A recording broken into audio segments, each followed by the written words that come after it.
Hello, so me and Krys recently went down to Butlins in Minehead, and I wanted to do a little bit of a review video of it. Now, it was supposed to be a little bit different.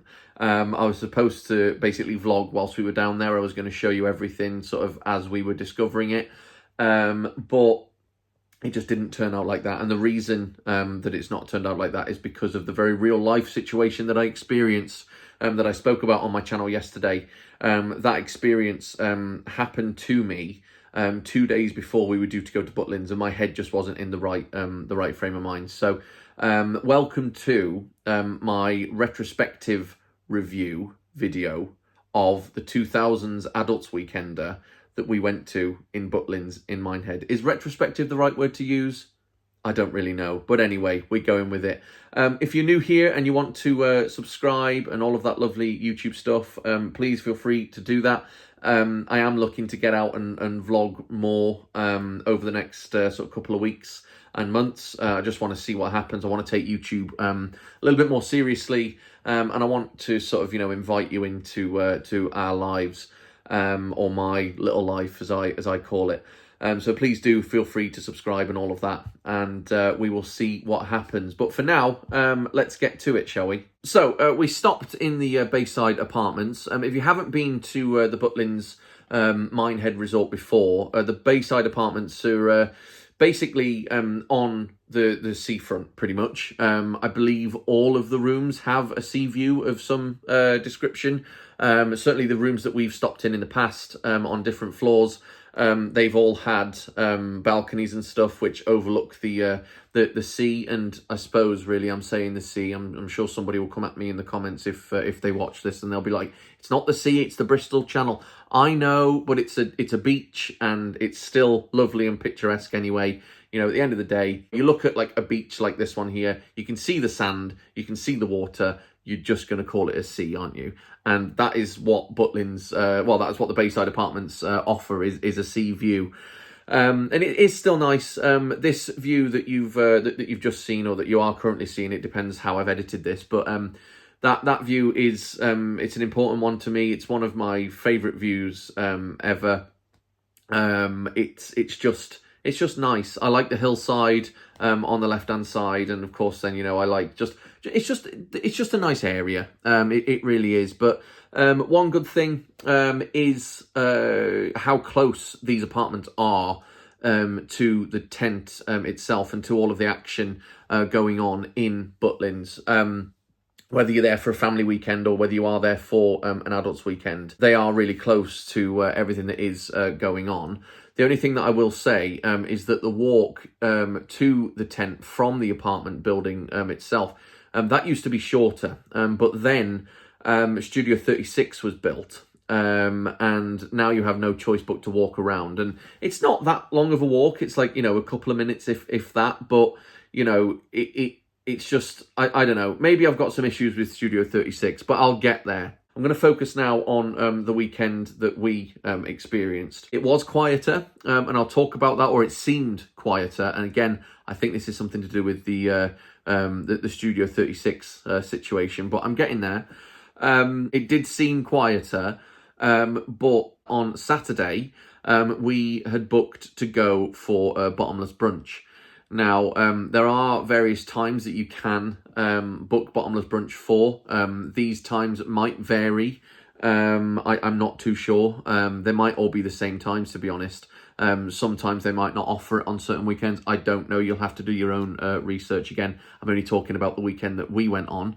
But bottomless brunch completely wrote us off. That is the one thing that I will say. Now, the Friday night, just to talk about that, and I'll talk about that a little bit more in a bit when I talk about my issues that I have with Studio 36. But again, I'm getting there. Hold your horses. Friday night was fine, but Saturday morning, we went to bottomless brunch, and it was 11:30 till 1:30. And, oh my God, it completely, like I said, it wrote us off. It was such a good time. Bottomless brunch was amazing. Sometimes when you go to these adults weekends, you do tend to be waiting quite a lot for drinks, but bottomless brunch completely exceeded my expectations. I was expecting to be sort of waiting there for quite a while for drinks to appear, but they just kept turning up. They kept turning up. They kept turning up, and it was crazy. I can't remember. I want to say about 15 cocktails or something within the space of about 2 hours or so. That is how much alcohol I drunk, and it was just so much so quickly. It wrote me off. It was my own fault, obviously, but it wrote Krys off as well. Krys doesn't get away with this. I can't handle my drink. She can, but it really did write us both off. But it was a really good couple of hours. And as you can see with this video just here, the atmosphere was amazing. This is a cricket club singing. I believe it was Gimme Gimme Gimme by ABBA, but this is the video just here either way. If I've got the song wrong, I'm really, really sorry. It's because I haven't come prepared for this video whatsoever.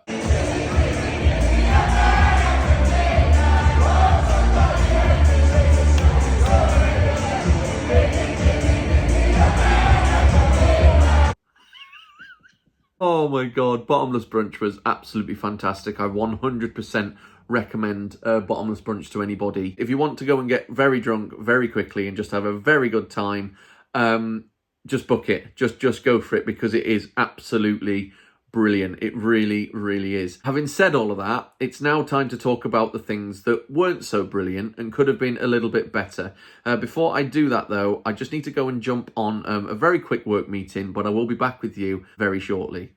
All right, so I'm back, and I'm going to talk to you, like I said, about what was not so good with our stay at Butlins, and I'm going to start off by talking about the rooms. Now, we stayed in a one-bedroomed bayside apartment. It is a really good, convenient location, in terms of like being right there next to the tent and everything. That's all well and good, but the heated flooring was stuck on. There was no way of turning it off.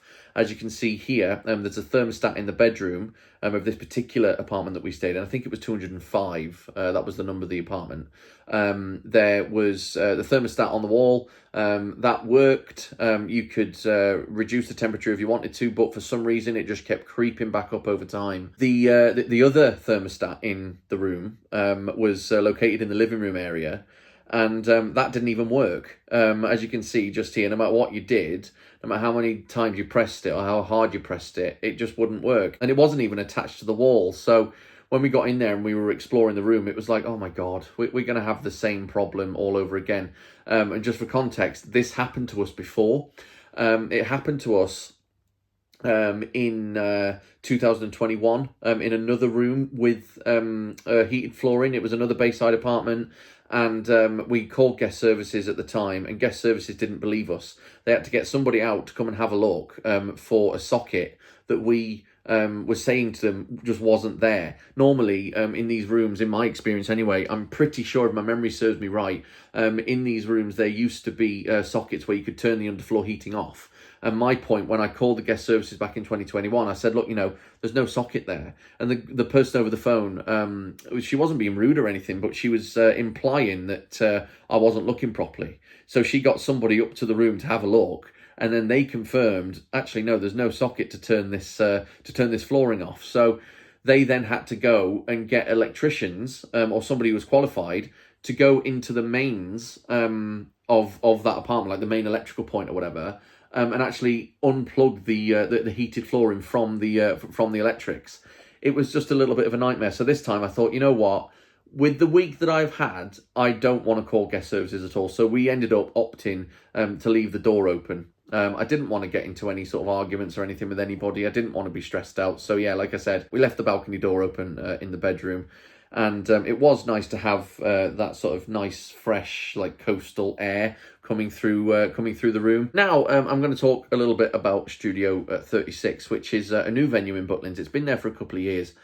I just don't think it works. It's a good venue. If it was anywhere else in the world, it would be a great place to go. It's got a good stage, it's got good lighting, it's big, it's spacious, there's lots of fresh air in there, it's lovely and cool.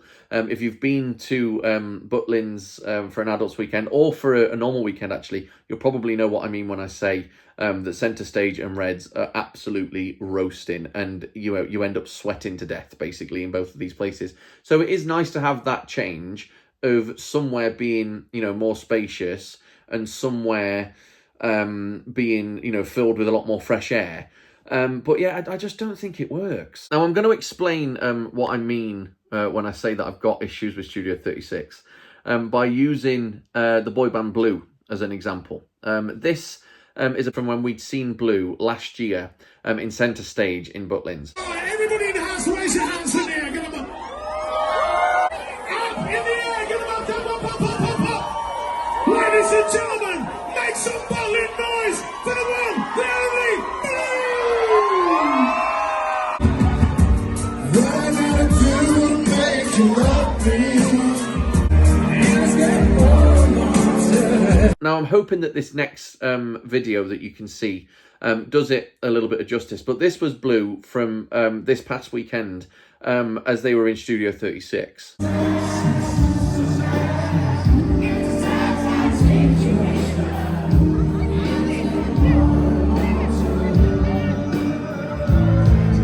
Now, one of the reasons that I've enjoyed going to Butlins for so many years is because of the smaller venues. It's because of the intimacy. Both gigs were good, but I enjoyed the centre stage gig from last year more than I did with this particular gig from this year.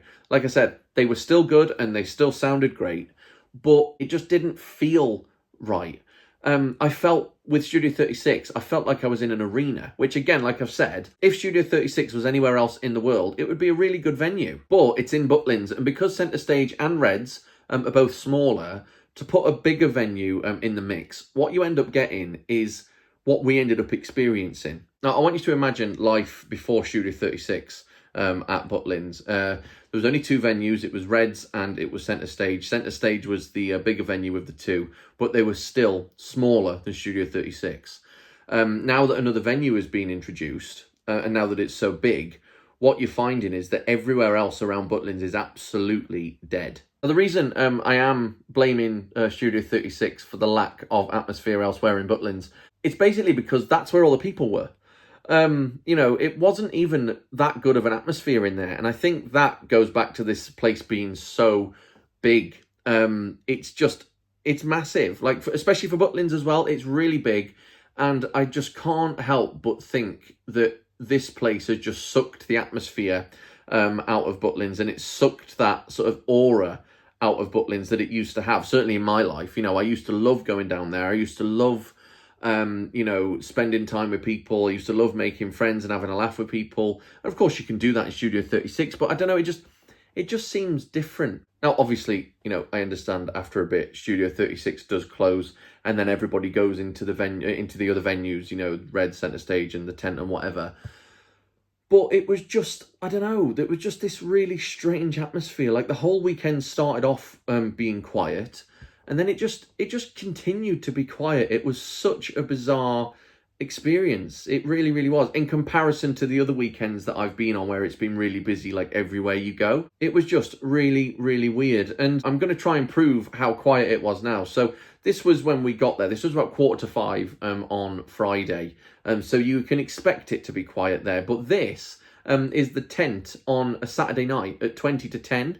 Like, it was just really, just bizarrely quiet everywhere you went. Studio 36 did have a lot of people in there whenever it was open, but because it was like bigger, like the venue is massive. I can't describe how big it is. It's huge. The one in Minehead is. I'm not sure whether there's one in Bognor or Skegness or both, but certainly in Minehead it is a big venue. But it's just that thing again of this atmosphere thing. It just didn't feel right. It certainly didn't feel like I was in Butlins. Not at all. It didn't feel like a Butlins venue whatsoever. I don't want to say it was disappointing because, you know, it was still a really good time. It just didn't feel like Butlins whatsoever, it was a shame, but we still enjoyed. One thing that we didn't enjoy is how long we waited for drinks in Studio 36. Even though the venue was bigger, there was only one bar. The pumps were really slow. There was not enough tills, not enough card machines.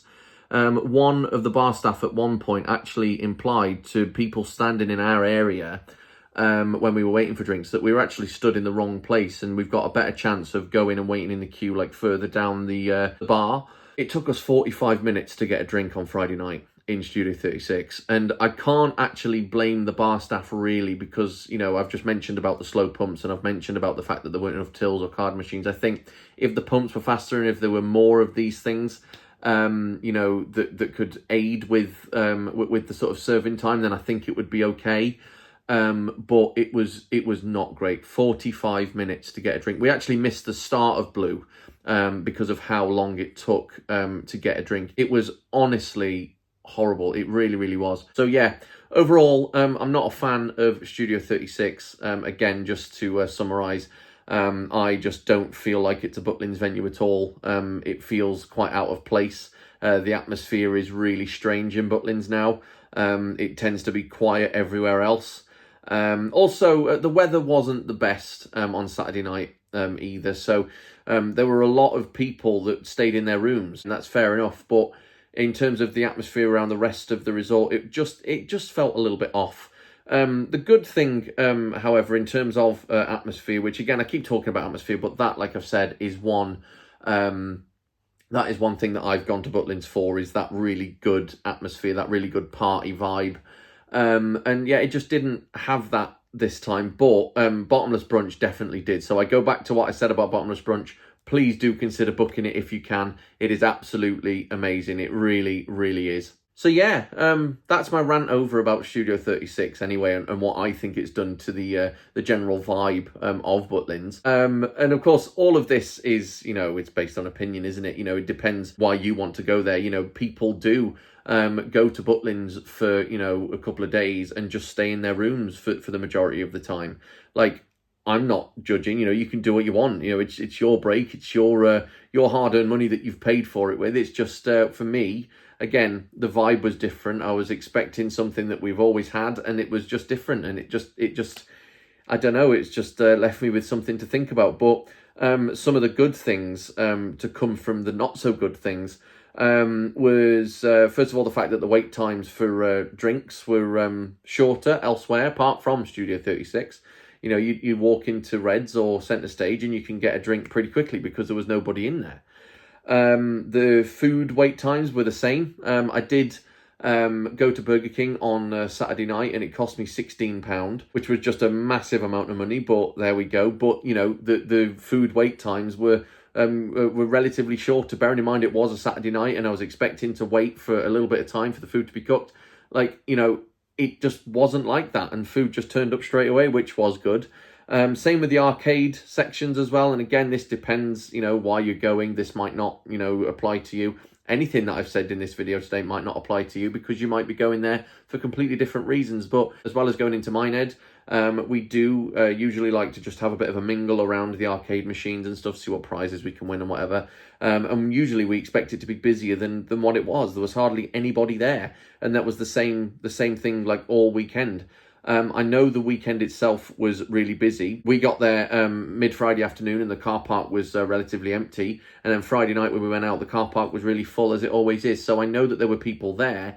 It's just this Studio 36 thing it just gave off this really strange atmosphere, as I keep saying. I'm really sorry to keep repeating myself. But yeah, there was just nobody anywhere. It was just really weird. And then, like I said, you go into Studio 36 and that's where all the people are, but there's not enough bars, there's not enough, you know, tills or anything. The service and the wait times for drinks in there is absolutely like nothing I've ever seen before in my life. As I said, 45 minutes. I honestly cannot believe it. And finally, the price. How much did we pay for this break? Well, I'm going to tell you, I'm not going to beat around the bush about it. We paid altogether £438. I believe we paid a £70 deposit. Now, I have been struggling with finances. I did put a video on my YouTube channel about this yesterday. I spoke quite openly about that, to be honest. So I was very thankful that we're able to spread the cost with Butlins. It's something that we've always been able to do, and it's something that we have always done. So we paid £438. That, for a Bayside apartment, is actually very good. I don't know how it was only £438. Now, £438 is a lot of money, but considering what I'm about to show you, you might actually think that we got a really good deal. We think we got a good deal. We don't know how we managed to get it so cheap in comparison to what I'm about to show you. So what they do when you check in at Butlins, they give you an information pack, and in that pack is your wristbands. It's all of that type of stuff. It tells you, like, where to eat. It tells you who to call if you've got a problem. All of that stuff. But it's also got a brochure inside, and on that brochure it tells you exactly how much money you would be expecting to pay if you were to book the same break for the year later. So right before we checked out and we got all of our belongings together, and we were ready to go back to the car to start our long journey home, we decided to have a look at how much it would be to book the same apartment for this time next year. Now, I know I've just said it's the same apartment. The prices that you're about to see are based on a 2-bedroom Bayside apartment. Of course, we had a 1-bedroom Bayside apartment, but I can't imagine that there's going to be much difference at all in the price. Anyway, without further ado, strap yourself in, make sure you're sitting down, and just have a look at how much these units are going for this time next year. Here's the picture right now. Yep, you saw it here first. We've basically managed to somehow get a 1-bedroom Bayside apartment at pretty much half the price we'd have to pay if we wanted to come next year. We don't know how we've managed to do that, and we don't know how on earth it's so much money. Of course, these prices that you can see, some are with a dining plan, some are without a dining plan, but it is just really, really expensive. Bearing in mind, when we went to Florida last year, we paid, I think it was about £2,400 to go to Florida. And you're talking, £1,700. Yes, fair enough, that is with a dining plan, but £1,700 to go to Butlins. It's absolutely, I can't believe it. I really cannot believe it. But yeah, £438 we paid. The last question I want to ask really is, was it worth it? The answer is yes, but if I was to have to pay the prices that you've just seen there for next year, the answer would be absolutely not. Like there is no way that I would ever pay that much to go to Butlins, regardless of who was there. Forget the issues that I've got with Studio 36. It's just not. It's not a place where you pay all of that money to go, and people do pay this money. Of course, again, it's up to you what you do with your money, isn't it? But it's just, it's crazy. It really is really crazy. We're in no rush to go back for now. It depends who is there over the next sort of 12 months or so. We'll have a look how we're feeling. We'll more than likely end up back there, but at least now with this edition of Studio 36, we know what to expect, basically. Yeah, that's pretty much it. It was a good weekend overall. There were some things that were not too great about it, as I've explained, but of course, bottomless brunch made up for that. We were absolutely, we were done. We were absolutely done and written off, and it was good. That was the highlight of the weekend. Of course, Blue was one of the highlights of the weekend as well. But the atmosphere overall is just different, and it's not necessarily bad, but it's not necessarily great either. So yeah, that's pretty much it for this video. Thank you ever so much for sticking around and watching if you've gotten this far. And if you do want to subscribe to see more, then please feel free to do that. Let me know if you've experienced the same thing with Butlins. Let me know if you've been to Bognor or Skegness on an adults weekend or on a family weekend. Let me know how that one is as well. And yeah, I shall see you soon. Thanks for watching.